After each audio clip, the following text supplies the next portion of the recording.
இந்த காணி வந்து எங்க இருக்குன்னு சொல்லி பாத்தீங்கன்னு சொன்னா மெடது பாத்தீங்கன்னு சொன்னா நல்லூர் கோயிலுக்கிட்டே இருக்குது. இந்த காணி மெடது யூனிவர்சிட்டி கிட்டே இருக்குது. அப்படி வந்து லொச் மாதிரி ஒரு லொச் கட்டி ஆகலாம் தங்கக்கூடிய இடமா இருக்குது.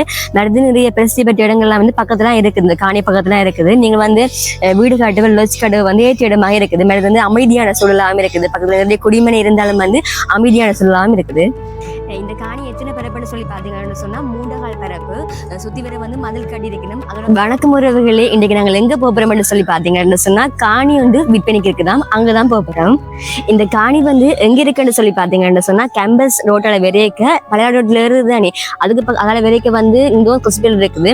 அதுக்கு பக்கத்துல ஒழுங்க வருது. அதுக்குள்ள வந்தீங்கன்னு சொன்னா சிவனம்மன் கோவில் இருக்குது. சிவனம்மன் கோவில் தாண்டி விரைக்க பறவைக்குளம் வீதி என்று ஒரு ஒழுங்கு இருக்குது.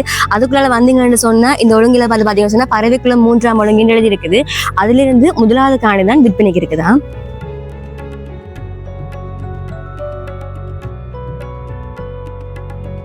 அதோட பாத்தீங்கன்னு சொன்னா நல்லூர் பின்வீதியால வரைக்கும் ஒரு 300 மீட்டர் தூரத்துல வந்து உருஸ்டடி பிரியாணி கடை இருக்குது.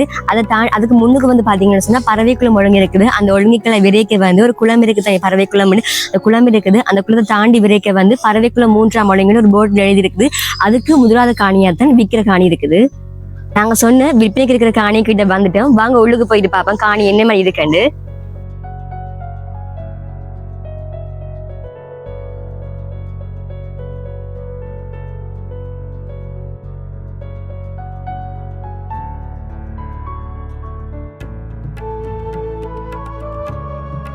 காணியை பாத்தீங்கன்னு சொன்னா பெரிய காணியா இருக்குது.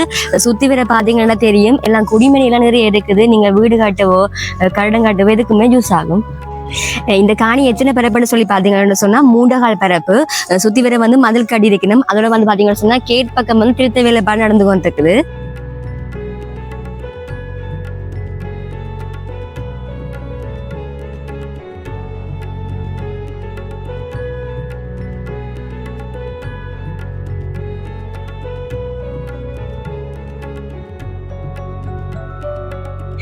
மெடது பாத்தீங்கன்னு சொன்னா நல்லூர் கோயிலுக்கிட்டே இருக்குது. இந்த காணி மெடது யூனிவர்சிட்டி கிட்டே இருக்குது. அப்படி வந்து லொச் மாதிரி ஒரு லொச் கட்டி ஆகலாம் தங்கக்கூடிய இடமா இருக்குது. மெடது நிறைய பிரசித்தி பெற்ற இடங்கள்லாம் வந்து பக்கத்துல இருக்குது. இந்த காணி பக்கத்துல இருக்குது. நீங்க வந்து வீடு காட்டுவ லொச் கட்டுவ வந்து ஏற்ற இடமாக இருக்குது. மெடது வந்து அமைதியான சூழலாகவும் இருக்குது. பக்கத்துல நிறைய குடிமனை இருந்தாலும் வந்து அமைதியான சூழலாகவும் இருக்குது. நீங்க வந்து இங்க வீடு கட்ட போறீங்களா லொச் கட்ட போறீங்கன்னா எந்த வித பயமும் இல்லாம கட்டலாம். ஏன்னு சொல்லி பாத்தீங்கன்னு சொன்னா ஹாஸ்பிட்டல் பக்கத்துல இருக்குது, ஃபுட் சிட்டி பக்கத்துல இருக்குது, சந்தை பக்கத்துல இருக்குது, எல்லா தேவையான கடைகளும் வந்து பக்கத்துல இருக்குது. எல்லாமே பிரசித்தி கோயில் பக்கத்துல இருக்கு, நல்லூர் கோயில் பக்கத்துல இருக்குது. எல்லாமே வந்து பக்கத்துல இருக்கிறதால வந்து பயப்படாம நீங்க இந்த இடத்துல வந்து எது வேணாலும் கட்டிக்கொள்ளக்கூடிய மாதிரி இருக்கு.